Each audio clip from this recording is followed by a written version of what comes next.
Panglima TNI mengeluarkan surat telegram. Ya. Ya, surat telegram nomor 886 tahun 2020 tanggal 29 Juli Ya. 2020. Di situ disampaikan terkait kebijakan Panglima TNI terkait dengan sholat Idul Adha di lingkungan TNI. Ya. Sekali lagi saya sampaikan di lingkungan TNI. Ya. Bunyinya adalah bahwa sholat Idul Adha yang selalu kita laksanakan berjamaah di masjid maupun di lapangan di lingkungan TNI ya, untuk kali ini ditiadakan. Ditiadakan, Pak ya? Ditiadakan. Namun bisa dilaksanakan masing-masing di rumah masing-masing.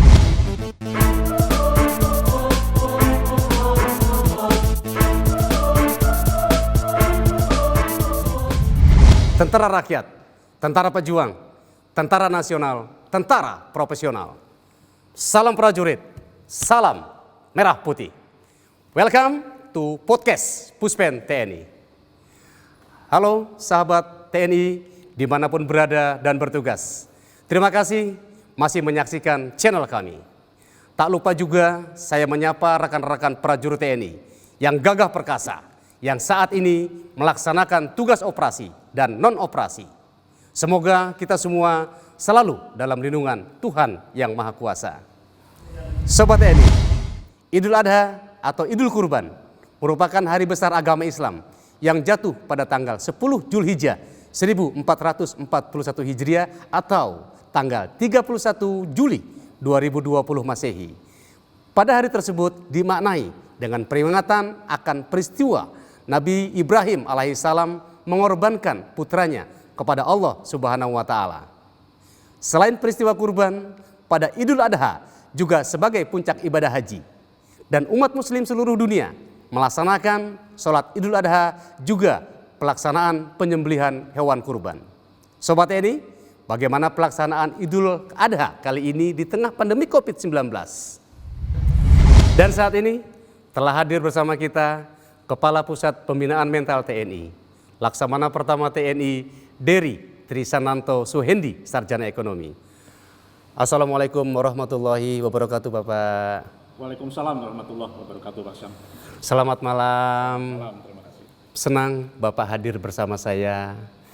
Kita akan berbincang-bincang terkait Idul Adha yang akan kita laksanakan besok, Bapak.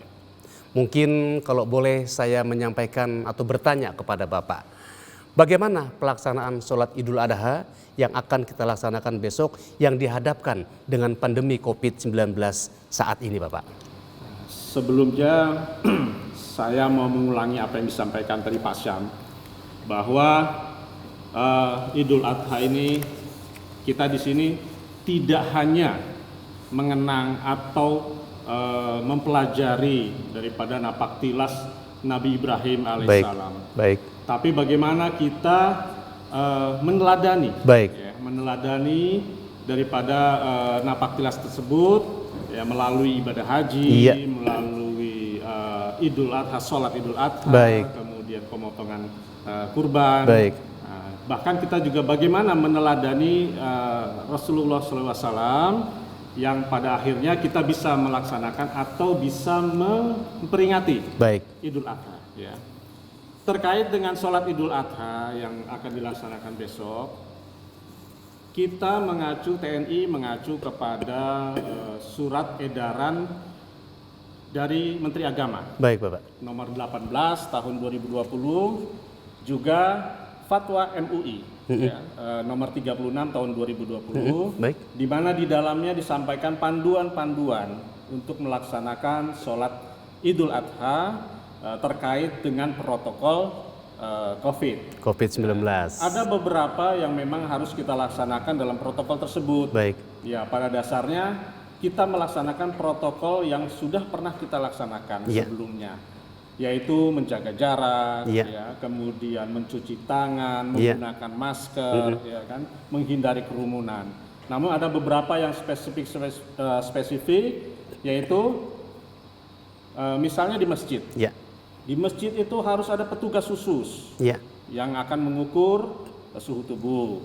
Petugas khusus yang menjaga di pintu depan supaya antrian untuk masuk ke masjid tidak terlalu berdekatan. Kemudian masjid juga menentukan satu pintu saja untuk masuk dan keluar, tidak banyak pintu. Nah, itu yang spesifik. Kemudian ada beberapa juga yang disampaikan bahwa seperti para yang sudah lanjut usia dan anak-anak dihimbau atau dianjurkan untuk tidak melaksanakan sholat Idul Adha karena rentan terhadap penularan COVID ya Pak ya.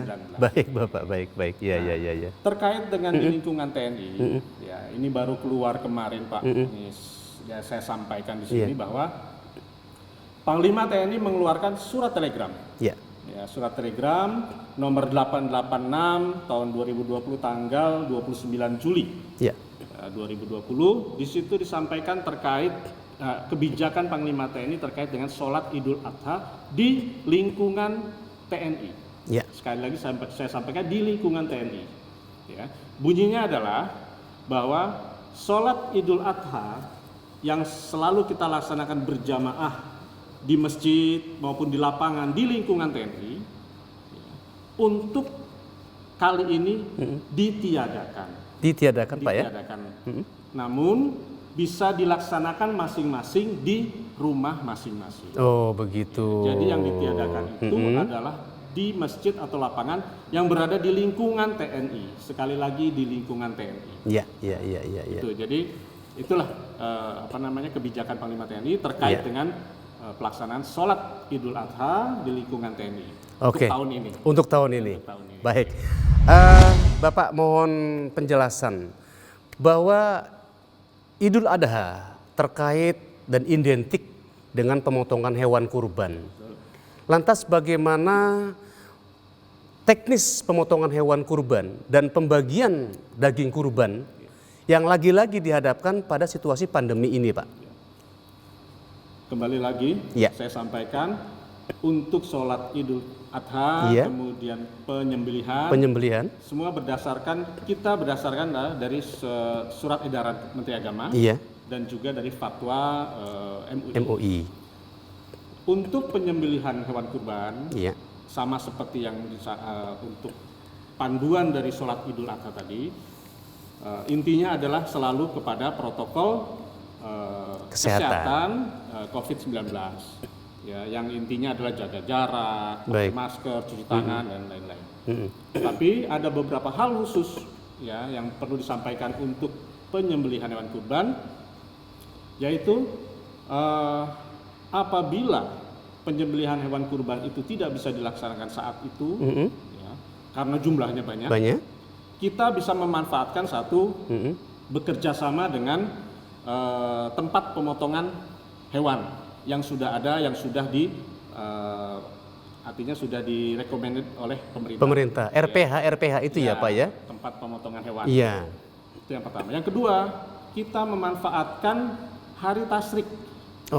Hari tasrik itu adalah mulai dari tanggal 10 sampai tanggal 13 Zulhijjah. Itu ada 4 hari, 3 hari.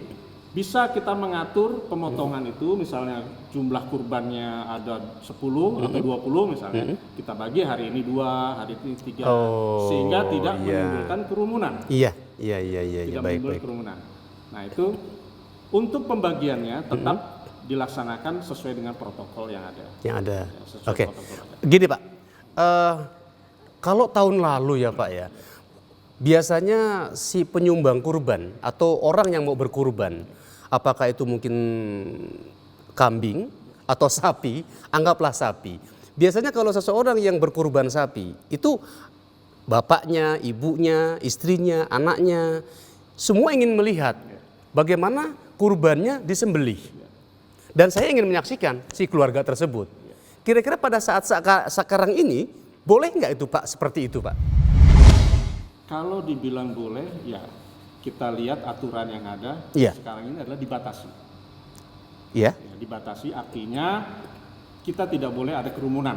Nah, artinya berarti masyarakat juga dibatasi. Gini Pak, yang berkorban si keluarga itu, ya maaf nih, tentu keluarganya pengen ngelihat Apa ya, harus dibatasi juga? Jadi gini, seyogianya, sebaiknya, Iya. sebenarnya yang baik itu adalah kalau kita berkurban adalah menyembelih sendiri. Oh. Itu yang afdol. Iya, baik. Tapi kalau tidak, disembelihkan oleh Orang lain. Iya. Kalaupun kita tidak bisa hadir, Iya. kita pun tidak apa-apa. Tidak ada yang artinya menyatakan bahwa kalau kita tidak hadir itu tidak sah, tidak. Selama nama kita Iya. sudah disebutkan Iya. di tempat pemotongan tersebut, Iya. itu sudah dinyatakan sah. Iya, baik. Jadi kita juga tidak perlu hadir, sama seperti beginilah, ya, seperti begini. Sebelumnya itu kan kita sholat Jumat kan nggak boleh, Iya. bukan nggak boleh, sorry. Sholat Jumat itu kita laksanakan, Iya. ya. Tapi setelah ada COVID, Iya. sementara kan tidak melaksanakan, bukan tidak boleh ya. Bukan tidak boleh. Iya. Sementara tidak dilaksanakan. Iya, Bapak. Nah, kenapa? Karena juga ulama-ulama menyatakan bahwa janganlah kita mendekat kepada kemudaratan, Iya, kemudaratan, kan? iya. Yang menimbulkan wabah, menimbulkan bencana. Iya. Nah, ini sama. Ya, apabila nanti kerumunan ini nanti Iya. menimbulkan suatu wabah atau bencana, malah ini jadi tidak baik. Baik. Sehingga mengurangi itu. Oke. Kalau mungkin kita melihatnya dari jauh ya Pak ya. Tapi tetap satu keluarga, boleh nggak Pak ya? Selama itu tidak kerumunan mungkin ya nggak apa-apa Pak. Boleh saja. Kecuali kalau keluarganya jumlahnya 20 Pak. Nah, itu jadi Ya, banyak. iya, baik. Bapak, masih banyak pertanyaan yang saya ajukan nanti. Sobat Puspen TNI, jangan kemana-mana, tetap di podcast Puspen TNI. Bapak, masih ada yang mau saya tanyakan. Kurban sebagai pengingat bahwa segalanya adalah milik Allah. Segala apa yang kita miliki juga milik Allah. Memiliki rasa empati, saling berbagi, itu pun tidak terlepas dari petunjuk Allah. Satu hal yang ingin saya tanyakan, saya ingin pencerahan bahwa seperti apa sih makna Idul Adha tahun ini yang dihadapkan antara kesalehan individu dan kesalehan sosial. Ya, terima kasih Pak Sam. Sebagaimana kita ketahui bahwa makna dari perayaan Idul Adha itu adalah merupakan refleksi. Iya. Refleksi dari kita, ketaatan kita, ya, kemudian ketakwaan kita, kecintaan kita kepada Allah yang diaplikasikan dalam bentuk ibadah haji, kemudian sholat Idul Adha, Yeah. kemudian salah satunya lagi adalah penyembelihan hewan kurban. Yeah. Kalau dihubungkan dengan kesolehan individu itu adalah hubungannya dengan hablum minallah. Yeah. Hubungan kita dengan Yang Maha Kuasa. Ya, di mana kita dalam melaksanakan Idul Adha itu kita pasrahkan diri kita untuk ketakwaan kita kepada Allah. Iya. Ya. Baik. Kita kuatkan iman kita bahwa semua yang ada seperti yang disampaikan tadi Pak Syam, semua yang ada di dunia ini bukan mutlak milik kita. Baik. Nah, jadi kita memperbaiki keimanan kita bahwa menuju kepada iman kita bahwa kita percaya lillahi ta'ala, bahwa baik. Ada Tuhan itu adalah memiliki semuanya, Memiliki segalanya. Iya, baik. Terkait dengan kesalehan sosial, ini adalah hablum minanas. Hubungan kita antar manusia. Zakat, kurban atau Idul Adha, ya, khususnya kurban, ini adalah salah satu dari perwujudan hablum minanas. Ya. Ada beberapa ya seperti silaturahmi, ya, berkomunikasi, sosialisasi antar umat. Nah, itu adalah hablum minanas. Salah satunya adalah ini, yaitu pembagian hewan kurban. Di mana dalam situasi saat ini sangat pas, ya, kita pembagian hewan kurban ini, di mana dalam situasi COVID banyak masyarakat yang mulai bermasalah terhadap ekonomi akibat daripada COVID-19 ini. Nah, oleh sebab itu kami juga tadi mendengar pada saat bersama Bapak Panglima menyatakan bahwa daging kurban yang akan disembelih di Mabes TNI ini akan disumbangkan atau diberikan kepada masyarakat yang memang betul-betul membutuhkan dan akibat dari pandemi COVID ini ya Pak ya. Ya. Jadi itulah hubungan antara sosial dan individu, individu kepada yang maha kuasa, dan sosial adalah sesama kepada masyarakat. Oke, baik. Berarti sudah ada arahan Bapak ya bahwa daging kurban itu tentu akan diberikan kepada masyarakat yang tidak mampu, yang sudah barang tentu, yang berdampak dari sosial pandemi COVID ini. Nah, kira-kira untuk TNI tentunya, adakah kira-kira cara-cara pembagian daging kurbannya itu yang kalau dikaitkan dengan pandemi COVID ini? Kira-kira adakah yang disyaratkan atau ditetapkan dari TNI? Sebenarnya tidak ada. Tidak ada, Bapak. Tidak ada yang khusus. Baik. Tidak ada yang khusus. Namun kita sudah merencanakan. Baik.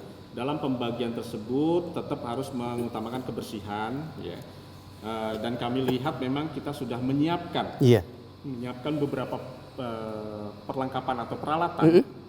Dalam mengepak ya. Oh iya. Mengepak daging kurban tersebut sehingga daging kurban ini bisa tahan ya, apabila tidak masuk ke kulkas itu selama 6 hari. Iya.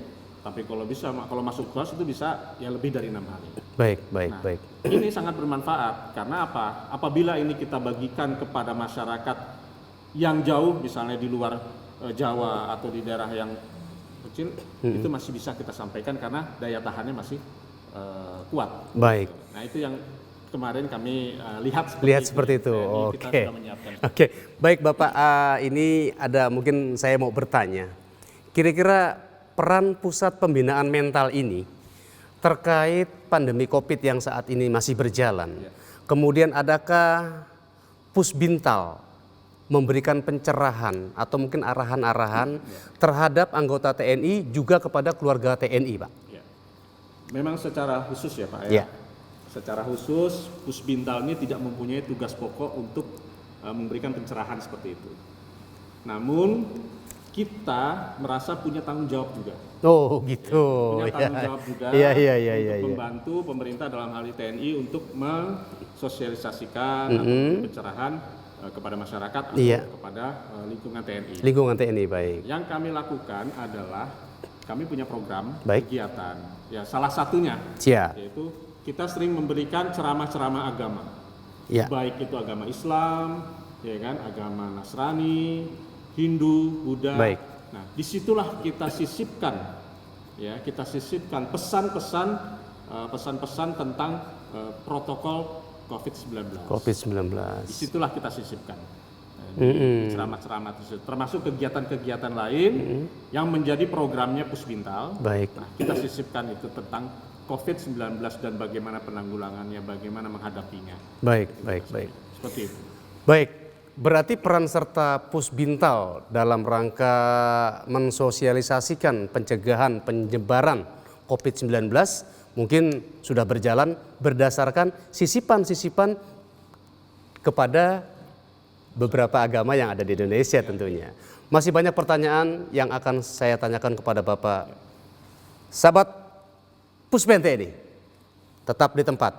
Podcast Puspen TNI. Bapak, dalam Bintal Fungsi Komando tentunya terdapat mental sebagai unsur utama pembinaan prajurit di samping fisik dan intelektual. Nah, bagaimana cara pembinaan mental fisik dan intelektual yang selama ini sudah dilakukan oleh Pusat Pembinaan Mental TNI? Terima kasih Pak Sam. Baik. Sebelum kita masuk itu saya sampaikan dulu. Apa sih sebenarnya mental itu? Baik. Mental itu adalah kondisi jiwa. Kondisi jiwa yang terpantul di dalam perilaku perilaku seseorang terhadap berbagai situasi yang dihadapi. Jadi kondisi jiwa terhadap perilaku seseorang terhadap situasi yang dihadapi oleh orang tersebut. Itulah mental. Itu mental. Baik. Dan mental ini adalah salah satu dari fungsi utama pembinaan prajurit TNI. Oh, Jadi iya, fungsi iya, utama, iya. unsur utama pembinaan prajurit TNI itu ada 3, ya, fisik, ya, kemudian intelektual, ya, dan yang terakhir adalah mental. Baik. Nah, mental ini adalah sebagai penggerak atau motor penggeraknya dari ketiga unsur utama ini. Ya, jadi mental ini yang sebagai motor penggerak daripada intelektual, Yeah. kemudian fisik. Nah, Bintal Fungsi Komando, Yeah. ya, yang ada di dalam pusat pembinaan mental TNI itu adalah merupakan fungsi organik, ya, fungsi organik dari militer, ya, yang berkaitan dengan pembinaan mental prajurit. Baik. Tanggung jawab terhadap Bintal Fungsi Komando ada di perwira pimpinan atau perwira atasan. Jadi Ya. bukan komandan. Iya, iya, Karena iya, iya. Bintal Fungsi Komando akhirnya tanggung jawabnya di komandan, bukan. Tidak seperti itu ya, Pak ya? Tidak seperti itu. Jadi tanggung jawabnya ada di perwira atasan. Perwira atasannya. Jadi artinya semua perwira Iya. yang menjadi atasan dia punya tanggung jawab Untuk? membina mental fungsi komando. Oh, iya, iya, iya, iya. Baik, baik, Itu baik, baik. perlu dipahami dulu seperti itu, Iya, iya, iya, iya. supaya kita tidak salah. Baik, baik. Jadi bukan tanggung jawab komandan saja, kepala atau paban atau paban madya atau Iya. apa itu punya tanggung jawab terhadap para buahnya. Baik. Bintal Fungsi Komando. Nah, pembinaan mental yang dilakukan oleh Pusbintal TNI selama Pusbintal ini TNI. itu adalah kita membuat program dari tahunan ya Pak ya. Ya. Yang paling penting di situ adalah bahwa Pusbintal TNI itu membuat kebijakan, membuat konsep kebijakan Panglima Ya. terhadap pembinaan mental TNI, di mana kebijakan tersebut yang akan dilaksanakan oleh unsur-unsur di bawah, Di bawahnya. yaitu di Iya. angkatan dan Iya, baik. sebagainya. Nah, ada beberapa pelaksanaan program atau program yang telah kita laksanakan, Iya. ya. Salah satunya atau salah duanya, salah tiganya nih Pak. Ya, salah satu, salah Tapi nggak salah semua. salah semua. Jangan salah semua. Jadi ada Oke. beberapa ya, Pak ya. Ya, baik, Contoh Pak. misalnya kita memberikan pembekalan, Ya. dan memberikan pelajaran Iya.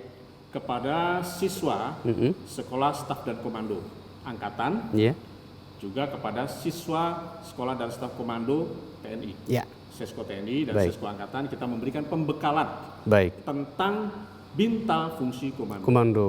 Oh. Kemudian kita juga melaksanakan pembekalan kepada prajurit-prajurit Iya. yang akan melaksanakan operasi. Iya. Ya, operasi-operasi seperti misalnya kalau TNI Angkatan Darat, Iya. misalnya melaksanakan operasi di perbatasan, Baik. di pulau terluar. Baik. Ya. Nah itu sebelum berangkat kita melaksanakan pembekalan. Oh, Pembekalan iya, dengan, iya, iya. mental. Iya. Ya. Sebenarnya kita ingin memberikan juga pada saat dia di daerah operasi. Iya. Namun program tersebut mungkin akan dilaksanakan ke depan, kita akan melaksanakan. Baik, baik, baik, baik, baik. Juga kita melaksanakan kegiatan-kegiatan agama. Seperti untuk Islam Iya. ya ada kegiatan muzakarah dan muhasabah. Kemudian kalau Kristen, Katolik dan Protestan melaksanakan kegiatan retret. Oh iya, retret. Kalau Hindu itu melaksanakan kegiatan Tirta Yatra. Yang pada dasarnya sama, yaitu bagaimana kita mengembalikan mengembalikan ilmu agama itu. Jadi begini, kegiatan agama ini adalah diperuntukkan kepada perwira rohani. Oh iya, iya, iya, Sehingga iya. dia dikembalikan ilmu-ilmu agamanya, ya kan, diingatkan kembali, ya, supaya dia mengingat kembali bagaimana melaksanakan pembinaan rohani di satuan masing-masing. Satuan masing-masing.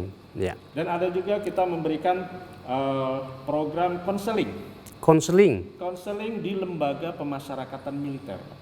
Oh. Di mana di Indonesia ini ada 6 lembaga pemasyarakatan militer. Iya. Ya, ada 6. Kita melaksanakan konseling di setiap tahunnya kita laksanakan di 2 sampai 4 Lembaga pemasyarakatan. masyarakat militer. Iya. Itu. Kita melaksanakan konseling, Baik. kita melakukan pendekatan terhadap yang ada di sana. Yang ada di sana. Ya. Kemudian yang terakhir juga kita melaksanakan sarasehan Bintal, ada sarasehan Bintal rohani, Iya. kita melaksanakan sarasehan pembinaan mental ideologi, Iya.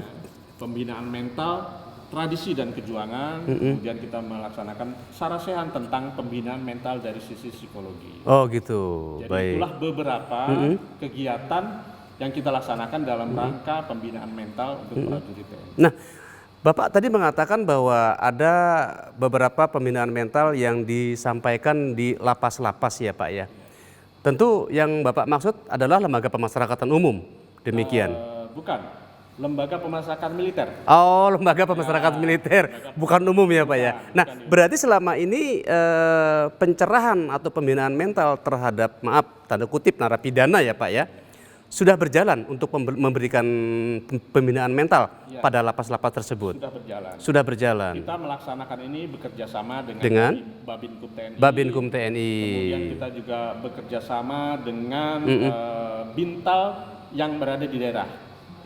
Baik, Bintal baik, Kodam, baik, baik. Bintal Lantama, Iya. ya, Bintal di Lanut-Lanut, Baik, baik. Lanut Angkatan Udara. Iya.